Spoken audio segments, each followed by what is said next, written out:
बाळासाहेब ठाकरे नसते, माननीय शिवसेना प्रमुख हिंदू हृदय सम्राट बाळासाहेब ठाकरे नसते,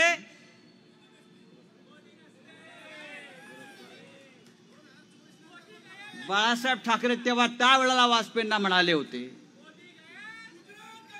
लेकिन अभी मोदी आया तो देश गया. लक्षात घ्या, अत्यंत शहाणपणानं आपल्याला विचार करायचा आहे.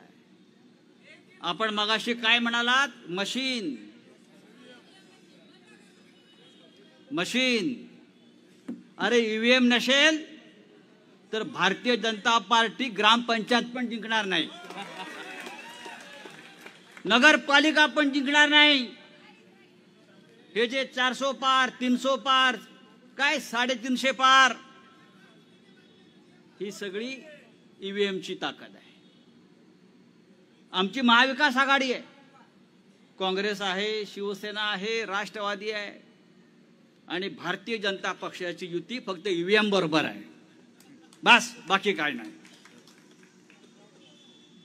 आणि म्हणून आपण सगळ्यांनी हा आक्रोश मोर्चा आहे का, मी आक्रोश या शब्दावरच माझा आक्षेप आहे. अमोल हा महाराष्ट्र लढणार आहे, पण मगाशी सुप्रियाताई आपलं भाषण ऐकलं, आपलं कालचं सुद्धा मी भाषण ऐकलं. या महाराष्ट्राचा स्वाभिमान, या महाराष्ट्राची अस्मिता या सध्याच्या सरकारनं दिल्लीच्या वाटेवर पाय पुसण्यासारखी पाडून ठेवलेली आहे. पाय पुसायचं आणि पुढे जायचं.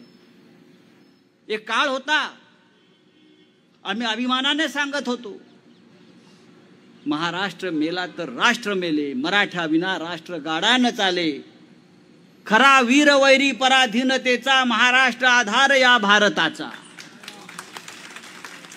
आज काय परिस्थिती आहे? आज हा महाराष्ट्र लुटला जातोय, शेतकरी लुटला जातोय.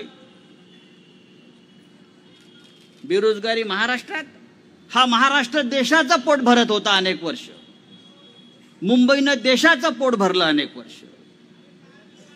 पण आज या महाराष्ट्रातला प्रत्येक उद्योग येणारा हा गुजरातला पळवला जातोय. गुजरातचा विकास होण्याविषयी आमचा काय आक्षेप नाही, देशाचा विकास व्हायला पाहिजे. पण जे जे महाराष्ट्राच्या वाट्याचं आहे, मराठी माणसाच्या भाग्याचं आहे आणि मराठी माणसाच्या कष्टाचं आहे, ते सगळं एका राज्यात जात आहे. आज आणखीन 2 उद्योग गेले, एक टेस्ला मी काहीतरी वाचलं, आणि सिंधुदुर्गमधला पाणबुडीचा उद्योग. म्हणजे कोकण असेल, विदर्भ असेल, मराठवाडा असेल, पुणे असेल, अरे त्यापेक्षा गुजरातलं सोन्यानं मरवून टाका ना एकदा. आमचं काही म्हणणं नाहीये. हिऱ्याचं मार्केट गेलं मुंबईतलं, काय काय नेणार आहात तुम्ही? अरे तुम्ही आमचे उद्योग नाल, पण या मराठी माणसाचं मनगाट आणि धैर्य कुठे घेऊन जा.